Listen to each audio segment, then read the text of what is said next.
Hola, Íñigo. Hola. S'acaba la regata, oi? Sí. Com t'ha anat a tu? Bueno, avui bé i ahir no em va anar tan bé. Què has quedat avui? Avui he quedat tercer. Explica'm si hi ha hagut problemes o inconvenients amb aquesta regata, perquè el temps no acompanyava molt. Sí, perquè n'hi havia la tramuntana que representava que no ens farien sortir perquè n'hi havia molt de vent, però finalment, no sé, ens han fet sortir i ha començat a pujar el vent i l'Edu de platja ha torçat el pal, ha trencat el pal de la realitat, s'ha embolcat, s'han trencat veles... I això degut al vent, que havia de ser increïble, suposo. De quina força creus que era?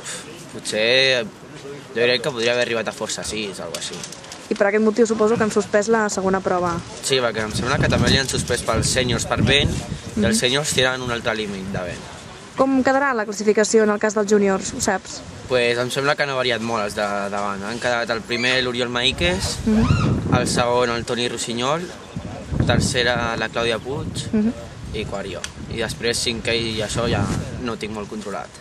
I què en penses de com ha anat tot el campionat d'Europa? T'ha agradat? Sí, bueno, em fa ràbia allò d'ahir que estava despistat i això i em va fer pagar tot el campionat. Però què va passar ahir? Pues és que vaig fer tonteries i tothom em va adelantar al final i mira. Però avui has recuperat. Sí, has acabat bé. He adelantat una posició. Sí, m'he quedat quart al final. Doncs molt bé, home. L'altre campionat ja anirà millor. Sí. Gràcies, Íñigo, doncs. Moltes gràcies. Adéu.